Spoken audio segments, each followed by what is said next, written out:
You already know what time it is, guys. Back on the grind for BT12 here with you at some Hunters gameplay down at the bottom. Hunters is one of the newer decks out of the set 12 format and really powerful into a lot of the meta decks just because of the fact that you have access to two really crazy boss monsters in the form of our Digimon Superior mode as well as Quartzmon. Now my opponent is playing a deck that is really good at both offense and defense, but the main problem just lacks a little bit of consistency. That's going to be black-red WarGreymon, focusing on the new line from BT12, the Raid WarGreymon, as well as the Tamer Tither that gives your Agumons and Greymons plus 1000 as well as blocker during your on play as well as during start of main phase. So really cool stuff, lots of cool effects.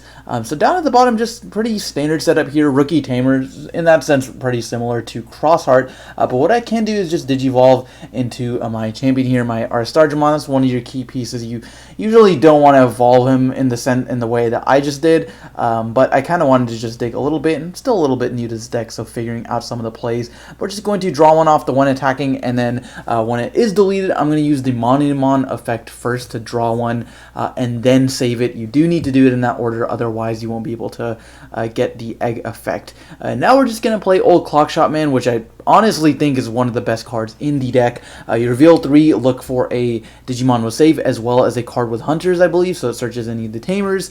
Really good stuff, +2, as well as the crazy secondary effect to be able to give Sec Attack +1 to one of your Digimon with save. Your kind of combo with that is to use it with our Digimon Superior mode to get 2 checks when he attacks, and then another 2 checks at the end of turn. So really powerful aggro plays. So we're just going to play that pass. Our opponent is going to build up into the Metal Greymon in the back. Also a really nasty card for the deck because it does get piercing. Also has raid and allows you to spit out some new Tamers for free. So really cool stuff overall. We are going to do one of the bread and butter plays, just being able to go into Gumdramon for a cost of 2. He does have a Digicross condition, so we're going to stick one of the other save Digimon underneath him. On play, cycle a card just by sticking it under your Tamers. And then when I would Digivolve, I can use Tagiru's effect to reduce the cost by 1 and stick a material underneath. And then so effectively evolving for 1, on evolve gaining Rush, which is really cool. Being able to play a rookie, Digivolve over at champion, it gains Rush.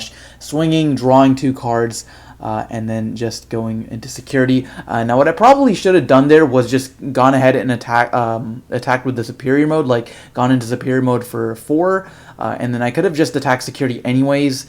But then the fact that he's 10,000, it makes it a little bit harder to die with security.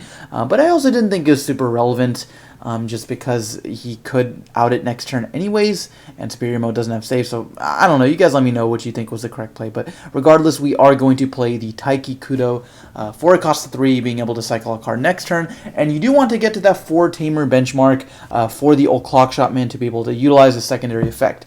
Now our opponent's doing some little, some scary plays, being able to go into the Metal Greymon X Antibody for 0, as well as WarGreymon, gaining a total of 6,000 off of their on Digivolves, as well as plus 2k from the Agumon, checking a total of 3 cards from the Inherited from the Greymon, Metal Grey, or the lingering effect of the Metal Grey rather, and then just checking security, and then Reboot was given to it by the WarGreymon, and then now the tie on play gave it another plus 1,000 as well as blocker. So I think it's sitting at like 19,000 DP right now. Does have a lot of stuff going for it, being able to get that reboot blocker play relatively early on, checking security, and then now he can redirect, and if he does redirect with the block, in that sense, he does get to unsuspend, basically getting you 2 blocks at 19k. So pretty difficult.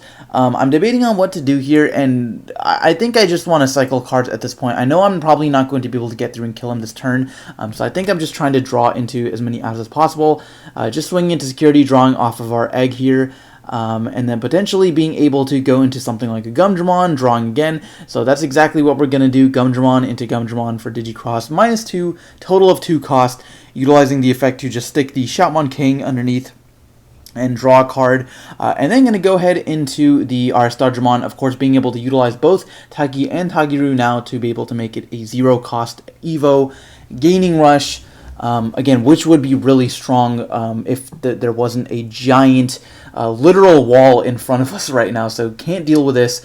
Also, the fact that our opponent doesn't have another Digimon on field is unfortunate for us, because with 4 Tamers in play, you could definitely just go into Superior mode and then stick the WarGreymon underneath one of my opponent's other Digimon.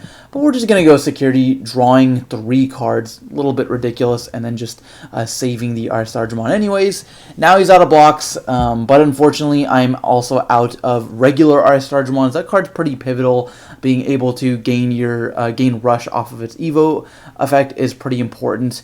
So seeing multiples of that card is definitely 4 if you need that card really badly, because otherwise you don't really have any other ways to get rush. Unlike Cross Art, which basically every Shatmon Megazord will have rush because you got the level 3 Shatmon. But regardless, gonna pass it over to my opponent. This would be in game if he had an Omnimon. But fortunately for us, it's not going to be the case. We are just going to see the BT12 Agumon Digivolved in the back. But Hades Force is going to come down for 7 cost, which is alright. Didn't have the X antibody, but definitely still a solid play. Being able to pop 4 Tamers and wasting some of my materials in the process is really insane. But unfortunately for my opponent, his last security check is going to be a Yu Amano, being able to give me that extra memory I'm going to need for this following turn. And what a hell of a top deck. Quartzmon is going to come in clutch, guys. Oh my god, this card's ridiculous. So we're just going to stick one of the extra superior modes. Don't really need 3 of those. Just going on up to 6 memory. And we can do a couple things here. So one thing I can do is kind of fix my hand a little bit. Dracmon with Clockmon underneath. We will revise this in a second. That's actually not a misplay in the sense that you can't do it, but a misplay in that there's a more ideal play that I'm going to switch to later. But regardless, we're going to play the Dracmon.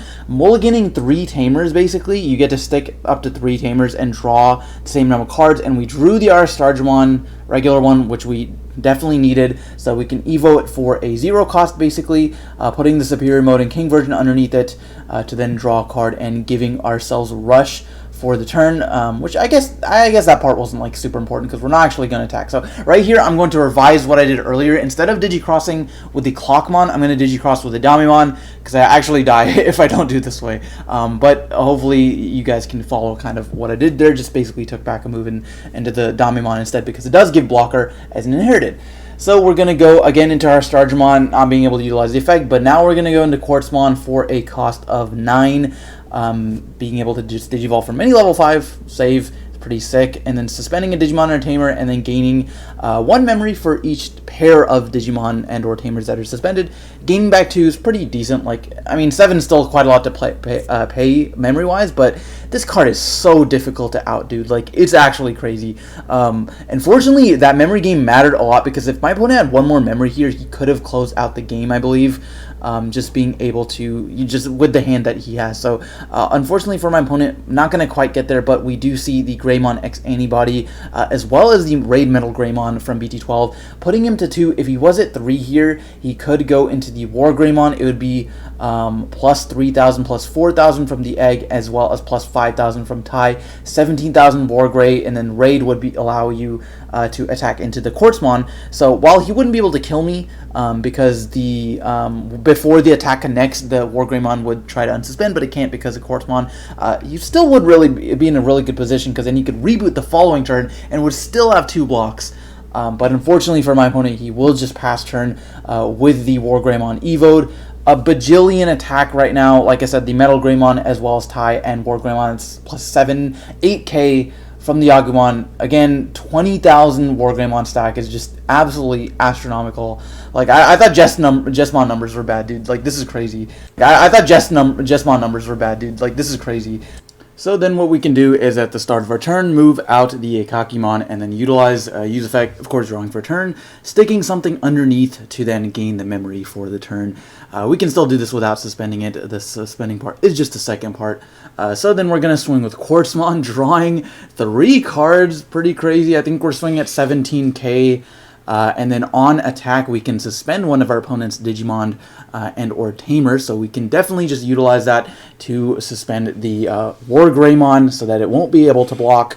And now we can just trash a security card thanks to the second effect, which I think it's for like every 5 suspended Digimon and or Tamers, you trash one security. So the tie is going to be trashed, and then we are just going to check one security card.